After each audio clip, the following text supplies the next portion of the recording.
वीदज है। बैक्टीरिया केवल culture nutrition देते हैं, फंगस 2 का 4 पौधे को बढ़ाता है। तो कल्चर से बहुत ज्यादा महत्वपूर्ण है फंगस, वीदज। मिट्टी में होना आवश्यक है। आज तक के कृषि विज्ञान में फंगस को बढ़ाने की बात किसी ने नहीं की, जबकि मिट्टी की जान है। वो बीज को उगाता है, पौधे को बढ़ाता है, वो फूल लेके आता है। और फंगस इतना ही नहीं करता, बहुत से फंगस हैं जो सिट्रासिल्ला मतलब इल्ली, माहू, मच्छर, तेला, चेपा, जो व्हाइट ग्रब है, अपने हिसाब से उसका आप जो है ट्रांसलेट कर लेना। रसचूसक कीट, इल्ली यानी सुंडी आप बोलते हैं ना, सुंडी, इन सबको कंट्रोल करने का काम भी फंगस करते हैं। आधुनिक विज्ञान ने उस फंगस को पहचान लिया, उसको उन्होंने नाम दिया बिवेरिया बेसियाना, सुंडी को खत्म करता है। मेटारिजियम, व्हाइट ग्रब, सफेद इल्ला को खत्म करता है, जो किन्नू के आपके पेड़ सुखा देता है। यदि हरा भरा किन्नू एकदम से सूख रहा है तो समझ जाना व्हाइट ग्रब ने जड़ को तर लिया। अब फंगस के कारण भी आता है। फंगस अगर जाइलोम फ्लो में अंदर आ गया तो भी जो है पेड़ तुरंत सूख जाता है, एकदम से दूसरे दिन से मुरझा जाएगा। 2 कारण से पेड़ मुरझाते हैं, फंगस के कारण जो जाइलोम फ्लो में आ गया, और दूसरा व्हाइट ग्रब ने कुतर लिया। तो मेरे कहने का क्या मतलब है, फंगस जो है पौधे की सुरक्षा भी करता है। वो मांसाहारी फंगस है। अभी तक मांसाहारी फंगस में एक फंगस को आप लोग जानते हो, ट्राइकोडर्मा, जानते हैं? डाले हैं, कितने लोगों ने डाले हैं? कितना किलो डाले हो? 1 किलो। कुछ नहीं होता 1 किलो। शत्रु फंगस है टनों से। 1 ग्राम मिट्टी में 1.5 से 2 करोड़ फंगस की कॉलोनी खराब वाली। खराब फंगस है 1.5 से 2 करोड़ कॉलोनी है, उसको CFU कहा जाता है, 2 × 10⁹ इतना फंगस है 1 ग्राम मिट्टी में। और आप डाल रहे हो कितना इसको मारने के लिए? खाने वाला फंगस 1 किलो। कुछ नहीं होना है, कम से कम 1.5-2 हजार लीटर डालना पड़ेगा, या 1.5-2 हजार किलो। और हमने डाला 1000 किलो, खत्म, सफाया पूरा फंगस का, मांसाहारी फंगस। और केवल ट्राइकोडर्मा, ऐसे 35 फंगस हमने देखे। अब इसको सरल ढंग से बनाने की कला मैं अभी आपको सिखा दूंगा। जो आपने ट्राइकोडर्मा खरीदा होगा 250 रुपए, 300 रुपए, कैसे रुपए किलो खरीदे? 270 रुपए किलो। मैं आपको ज्यादा से ज्यादा वो 50 पैसे पर लीटर में बनाना सिखा दे रहा हूँ। और केवल ट्राइकोडर्मा नहीं, ट्राइकोडर्मा, सूडोमोनास, मेटारिजियम, वर्टिसिलियम और माइकोराइजा भी। तीसरा फंगस से ज्यादा महत्वपूर्ण है वायरस। वायरस बोलते हैं उसको, हमारे पूर्वज बोलते थे अंडज। वायरस यानी टिश्यूज के अंदर एक जीवित रहता है, एक सूक्ष्म जीव, उसी की एक्टिविटी के कारण टिश्यूज जो है हमारे शरीर में जिंदा रहता है। टिश्यूज मतलब ऊतक। तो ऊतक क्यों जिंदा है? क्योंकि उसके अंदर वायरस है, एक सूक्ष्म जीव। वायरस बोलो तो खराब लगता है, कोरोना वायरस। वायरस एक प्रजाति है, एक आकार है। हमारे पूर्वज इसको बोलते थे अंडज। अंडज का मतलब समझना है तो आप ये समझो कि मुर्गी ने एक अंडा दी, उसमें उस समय प्राण नहीं रहता। फिर मुर्गी उस अंडा को गर्मी देती है, सेती है। कुछ दिन बाद उसमें प्राण आता है। प्राण आने के बाद उसमें फिर उसके जो है हृदय धड़कता है, हाथ पैर निकलते, चोंच निकलती, आंख कान निकलता है, और फिर वो चूजा उस अंडे के खोल को फाड़ के बाहर निकल आता है। जैसी मुर्गी थी वैसी दूसरी आ गई। इतना महत्वपूर्ण काम है। जहां केवल अणु थे, जहां केवल अमीनो एसिड था अंडे के अंदर, उसके अंदर प्राण आ गया अपने आप। बाहर से किसी ने डाला क्या अंडे के अंदर प्राण? किसी ने किया? मुर्गी ने भी डाली क्या? नहीं, केवल क्या दी? गर्माहट दी। मतलब वो कंडीशन बनाई कि उसके अंदर जीवन आ जाए। तो अंडज के अंदर, अंडे के अंदर ऑटोमेटिक जीवन आता है। ये ऑटोमेटिक जीवन आने की प्रक्रिया जिन टिश्यूज में, हमारे भी टिश्यूज में, हमारे अंदर जब वो अमीनो एसिड घूमता है ना ब्लड में, तो गर्माहट आती है। और उसी गर्माहट में वो ब्लड का अमीनो एसिड टिश्यूज में कन्वर्ट हो जाता है। और अगर उस टिश्यूज में विटामिन ए होगा तो वो चली जाएगी कहाँ? आंख में। और उस टिश्यूज में कैल्शियम ज्यादा होगा तो कहाँ चली जाएगी? हड्डी में। तो टिश्यूज को जिंदा करने का काम अंडज नाम का जीव करता है, वायरस। ये कितना महत्वपूर्ण है भाई? बैक्टीरिया से ज्यादा महत्वपूर्ण है फंगस, यानी द्विदज, और द्विदज से ज्यादा महत्वपूर्ण कौन है? अंडज, वायरस। हमारे खेत में अच्छा ये अंडज जो है ये अपने आप आया, तो हमारे खेत में अपने आप आने वाला वायरस, फिर 1 2 का 4 4 काट होने वाला फंगस, ये दोनों जीव बहुत महत्वपूर्ण है। इन जीवों को डालना है, आज तक किसी ने कहा नहीं। हमने प्रयोग किया, हमें जबरदस्त रिजल्ट आया। जिस जैव रसायन की मैं बात कर रहा हूं उसमें जो है, जैसे अंडे के अंदर अपने आप चूजा आया, ऐसे फलों के अंदर अपने आप जिंदगी लाने का फार्मूला है जैव रसायन। अपने आप जिंदगी आएगी, आपको उसको बस एक छांव में रखना है और एक जो है अनुकूल वातावरण में रखना है। गर्मी देने का कोई सवाल नहीं। अब उसमें क्या करना है ये बताने के लिए एक और चीज मैं बताता हूँ। ये वायरस की उत्पत्ति करने का काम जो फार्मूला है वो है जैव रसायन। क्या नाम है इस फार्मूले का?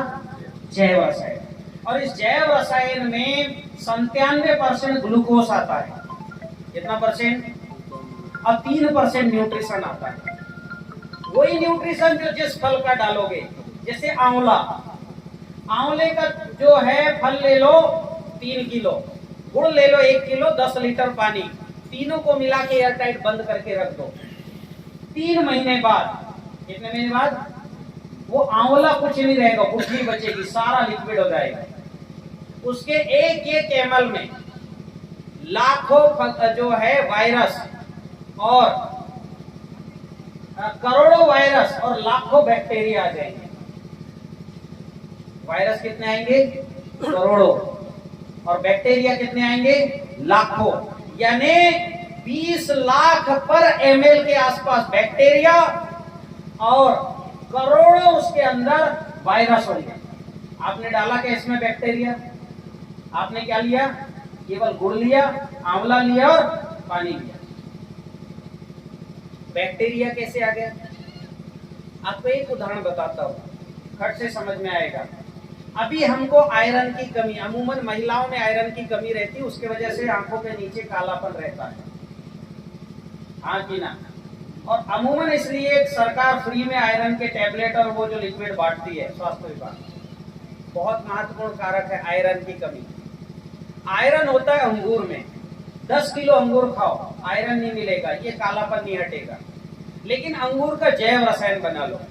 कैसे बनाओगे? अंगूर कितना लोगे? 3 किलो। गुड़ कितना लोगे? 1 किलो। और पानी कितना लोगे? 10 लीटर। एयर टाइट बंद करके रख दो। 3 महीने बाद ये अंगूर सब उसमें पानी बन जाएगा, ये अंगूर का जैव रसायन बन गया। 25-25 ml सुबह शाम किसी भी महिला को पिला दो। 1 महीने बाद उसकी ब्लड की जांच करा लेना, उसमें अगर जो है अभी कितना निकलता आयरन ब्लड में 9.2, 9.3 या 10, औसत माना जाता है 11.5। 1 महीने जैव रसायन पिला दो अंगूर का, 15 से ऊपर निकलेगा, 15 पॉइंट से ऊपर। अभी आपने अंगूर खाया 10 किलो, नहीं मिला आयरन, लेकिन अंगूर का जैव रसायन बना के केवल पी लो 1 महीना, 50 ml पर डे। 1 महीने में कितना खर्च होगा? जैव रसायन कितना पीएंगे? 1.5 लीटर। वो 1:3:10 का रेशियो है। फार्मूला सेम है, 1 किलो गुड़, 3 किलो फल, 10 लीटर पानी। कंसेप्ट क्लियर हुआ? तो ये हुआ जैव रसायन। अभी आप बोलेंगे भैया इसको हम पिए कैसे? इसमें बैक्टीरिया है। अरे आप रोज दही खा रहे हो, कितने बैक्टीरिया होते हैं उसमें? लैक्टोबैसिलस बैक्टीरिया उसमें भी होते हैं 20 लाख पर ml, उससे ज्यादा ही होंगे। आप 1 कटोरी दही खा रहे हो तो करोड़ों बैक्टीरिया खा रहे हो, भी जिंदे। बैक्टीरिया खाना इस प्रकृति का प्राकृतिक कर्म है, और इस प्राकृतिक कर्म की इजाजत प्रकृति ने दी है। इस प्रकृति में हर जीव बैक्टीरिया खा के बढ़ता है। हम बैक्टीरिया, भगवान कृष्ण ने क्या खाया बचपन में? मक्खन। और कैसे खाया? चुरा के, क्योंकि बैक्टीरिया उसमें है और मक्खन के प्रोटीन से उनने बाहुबली शरीर बना के और कंस को मारा था। क्योंकि बैक्टीरिया खाना प्राकृतिक अधिकार है, और ये मांसाहार नहीं है। ये पेड़ जो बढ़ते हैं ना, ये एक्टिनोमाइसिटीज के मरने के कारण बनते हैं। और एक्टिनोमाइसीटीज मरता है तो सोंधी खुशबू आती है। हमारे खेत में पूरे साल भर सोंधी खुशबू आनी चाहिए। आपके खेतों में केवल बारिश के 2-4 दिन आता होगा जून में। जिस दिन साल भर सोंधी खुशबू आ रही है उस दिन पेड़ पौधा हरा कच्छ, आपको केवल फसल तोड़ने जाना है, सिंचाई भी करने की बहुत जरूरत नहीं। तो ऐसी बनाई अभी जाके जैव रसायन। इन्होंने कद्दू से बनाया, सबसे बढ़िया, क्योंकि कद्दू बहुत एल्कलाइन होता है। और आपका जो खेती है, आपकी खेती में अभी क्या है कि पीएच बहुत ज्यादा बढ़ गया है, 7.5 8.5 है, पीएच बढ़ जाएगा। पीएच का क्या मतलब है? पीएच यानी potential of power, potential of hydrogen. जैसे नारियल पानी आपने वो पिया होगा ना सटक से, प्लास्टिक की सटक रहती है ना, एक बार जरा ये आपके जो है पपीते की डंडी से पी के देखना। प्लास्टिक की डंडी से पियो, टेस्ट फीका आएगा नारियल का, और पपीते की डंडी से पियो, टेस्ट डबल अच्छा आएगा, डबल मीठा। इतना फर्क है डंडी बदलने का, करके देख लेना। मैं वापस डंडी बदलने की बात नहीं कर रहा हूं, मैं बात कर रहा हूं उस डंडी की। अगर वो डंडी का छेद बड़ा हो जाए तो आप बड़े मुश्किल से खींच पाओगे, नहीं पी पाओगे, और बहुत पतला हो जाए तो डंडी का छेद तब भी नहीं पी पाओगे। तो ये जो छेद है ये है पीएच। पौधा जो है एनर्जी खींचने लायक मिट्टी में है कि नहीं, वैसी डंडी बनी है कि नहीं। अगर पीएच 7 से ऊपर जा रहा है, समझ जाना समस्या बढ़ रही है। और 7.2 तक है, ठीक है, उसके ज्यादा बढ़ी 7.4 भी हो गया तो भी आपका पौधा कमजोर, सब कुछ है, खा ही नहीं पा रहा है, गले की सटक जो है वो छोटी हो गई। अभी तो यहाँ मैंने पता किया, यहाँ पर 7.8 और 8.4 तक पीएच चला गया है। ये जो जैव रसायन जो आप बनाओगे, पानी लेना 150 लीटर खेती के लिए, फल लेना 50 किलो, ये जो अच्छे अच्छे किन्नू है ना, ड्राप वाले किन्नू के नहीं, अच्छे अच्छे किन्नू का भी बना लेना, ठीक है। आंवले का जरूर बनाना, क्योंकि आंवले के नीचे जोताई निदाई गुड़ाई हुई, इंसान का दिमाग नहीं चला, इसलिए आंवले का बहुत अच्छा है। यहाँ तो खेती हुई है तो इन सब में जो है डिफिशियंसी है, अग्नि तत्व तो नहीं है, मैं देख के आ रहा हूँ अभी पौधों में। और अग्नि तत्व तो नहीं है मतलब जिंक मैग्नीज कॉपर सल्फर नहीं है। तो ऐसे पेड़ पौधे जो है, जैसे इंद्रायण एक फल होता है, इंद्रायण जानते हैं ना, कड़वा, उसका जैव रसायन बनेगा। तो आप जैव रसायन बनाइए 150 लीटर के पानी में, 150 लीटर पानी 50 किलो फल और 16 किलो गुड़। एलोवेरा होता है आपके यहाँ, एलोवेरा, उसका बना लो, 50 किलो एलोवेरा, 150 लीटर पानी, 16 किलो गुड़, 90 दिन में जैव रसायन तैयार। किसका? एलोवेरा का। एलोवेरा का जैव रसायन कड़वा जैव रसायन कहलाएगा, आंवले का जैव रसायन खट्टा जैव रसायन कहलाएगा, और कद्दू का, पपीते का, केले का, बेल का, बेल जानते हैं ना, बिलवा, बहुत पावरफुल जैव रसायन बनता है। इसका जैव रसायन मीठा जैव रसायन चलाएगा। जब भी सिंचाई करते हो 10 लीटर 20 लीटर 50 लीटर एक सिंचाई में 1 एकड़ में चला देना। एक हफ्ते में इतनी ग्रोथ आएगी जितना 4 बोरी डीएपी डालने से नहीं आती।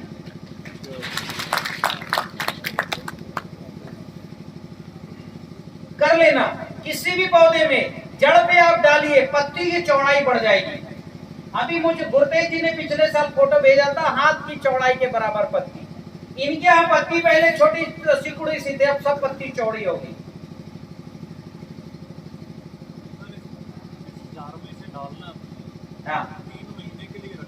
हाँ, अभी बता रहा हूँ। एक तो जो है कड़वा, खट्टा और मीठा, कितने जैव रसायन बनाओगे?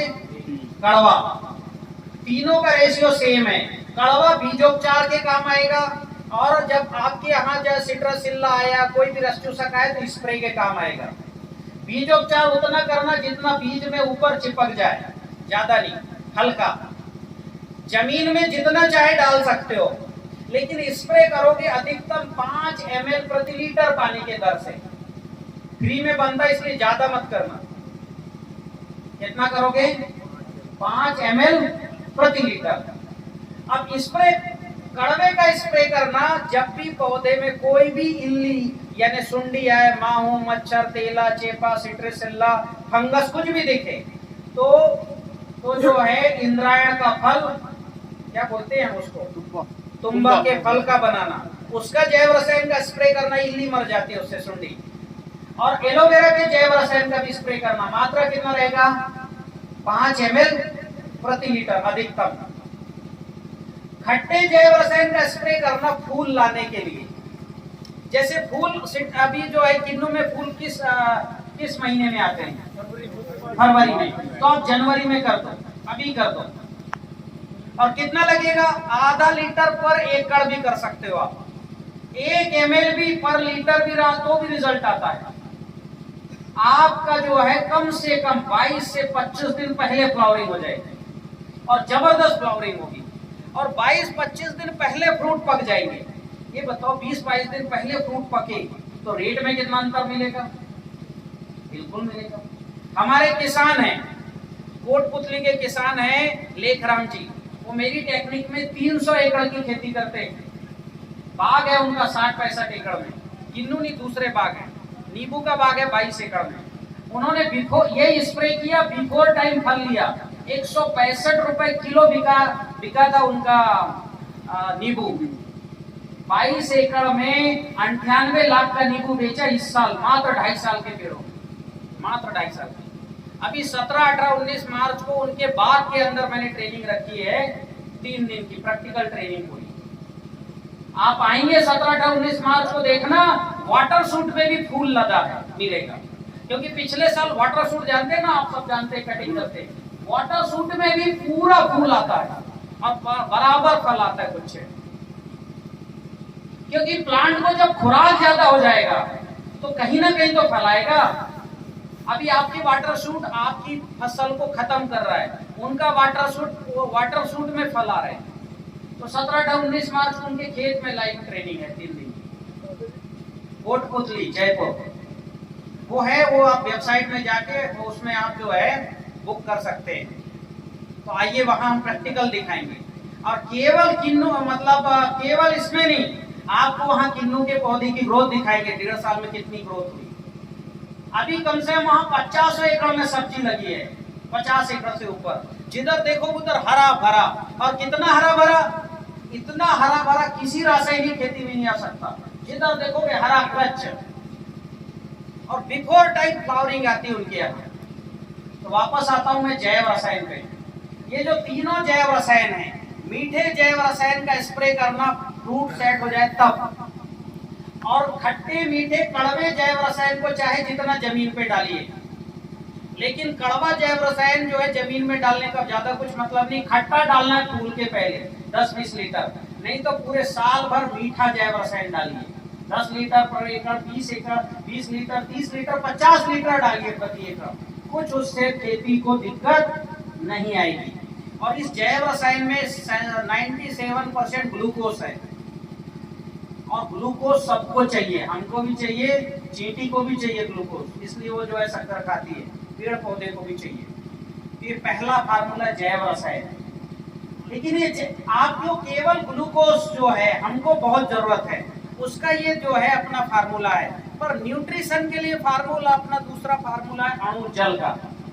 अभी ऊपर के 6 इंच में जिंक, मैग्नीज, कॉपर, कोबाल्ट, निकल जैसे डॉक्टर साहब बता रहे थे, ये नहीं मिल रहे हैं। ये सबको जो है बनाने का एक अत्यंत सरल फार्मूला है भस्म रसायन। इसके अंदर 87 जो है 87 मिनरल्स है। उसमें कोबाल्ट भी है, निकल भी है, जिंक भी है, आयरन भी है। और प्रति एकड़ इसका डोज है मात्र 2 ग्राम प्रति एकड़। आपको एक छोटा सा किट सोल से लेना है, उसमें मात्र 100 ग्राम जिंक है। कितना जिंक है? केवल 100 ग्राम। खेती में जमीन पे डालोगे तो 5 एकड़ में होगा, स्प्रे करोगे तो 50 एकड़ में होगा। तो 50 एकड़ में डोज क्या आया? 2 ग्राम पर रिजल्ट जिंक का पूरा मिलेगा। तो जिंक जो है सोल का किट है, जिंक मिट्टी, आयरन मिट्टी है ना, कैल्शियम मिट्टी, कॉपर मिट्टी। मिट्टी नाम ब्रांड नेम है, है उसमें 80 से 90% जिंक, कॉपर, मैग्नीज, आयरन। वो बुला लो। अपने यहाँ जो है बाजार से समुद्री नमक ले लेना, गड़े वाला, ढेले जानते हैं ना, वो ले लो। और आधा किलो नारियल का खोल ले लेना। नारियल खोल जानते हैं, ये सस्टेनेबल कार्बन है, ये कार्बन उड़ नहीं सकता कभी। और ये नारियल का खोल अधिकतम चीजों को बांधता है। आप देखिए वो नारियल का जो खोल है उसमें केवल कार्बन है, पर ठोस कितना है, वो ब्लेड की जैसी धार बनती है। तो सबसे ज्यादा सस्टेनेबल कार्बन, टिकाऊ कार्बन नारियल के खोल में, वो मात्र आधा किलो लेना। समझ गए कि नहीं? खोल जो नारियल का फेंक देते हैं, हाँ ऊपर वाला जो फेंक देते हैं, हाँ विषाक्त वाला, ब्राउन का कोई भी ले लो, कच्चा पक्का कोई भी नहीं, सूखा हुआ, सूखा, उसमें सूखा में जिसके अंदर पानी निकलता है वो भी चलेगा। ठीक है, कितना लेना है? आधा किलो। इसको कुचल लो, नारियल को, और नमक को भी कुचल लो। और वो जो 7-8 जो है जिंक, कॉपर, मिट्टी का है उसको मिक्स कर लो, मटके में भर लो। मटके में जो है ढक्कन लगा दो, एयर टाइट बंद कर दो उसको। चावल के आटे से या मिट्टी से पूरा बंद कर दो। मटके के आकार का गड्ढा खोदो, मटके के आकार से थोड़ा बड़ा, नीचे पाथी रख दो, पाथी बोलते हो ना आप करने को, ठीक है। उसको जला दो। जब वो जल जाए तो मटके को अंदर, उसके अंदर रख दो। मटके के चारों तरफ भी पाथी रख दो, ठीक है। मटके के जो है ऊपर तक पाथी रख दो, बीच में जो है, अगर आपके पास व्यवस्था है तो जो है धान का भूसा होता है वो रख दो, नहीं तो कोई भी ऐसे जो है सूखा चारा रख दो, हरा चारा रख दो, उसको जलने दो। हाँ कॉटन का भी रख सकते हैं। उसको जलाना है धीरे धीरे, जितना धीरे धीरे जलेगा उसके अंदर का सारे मिनरल्स धीरे धीरे पकेंगे। जैसे गेहूं, चावल को हम पकाते हैं ना आग से, वैसे उसके अंदर का जिंक, कॉपर, मैग्नीज के बॉन्ड टूटेंगे। अभी वो सख्त बॉन्ड में, हीरे के आकार में पका दोगे तो वही हीरा जो है आपका बन जाएगा पेंसिल का कार्बन। वो पकेगा, बढ़िया पक जाए तो उससे मात्र 200 ग्राम लेना। कितना लोगे? 200 ग्राम पीस के 200 लीटर पानी में डाल देना। 10 लीटर जैव रसायन डाल देना। कितना डालोगे? जैव रसायन। 10 लीटर सड़रस डाल देना, बता रहा हूँ सड़रस क्या है।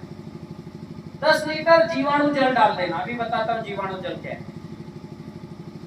2 किलो गुड़ डाल देना। एक कैलेंडर है मेरा, कैलेंडर लाना जरा एक।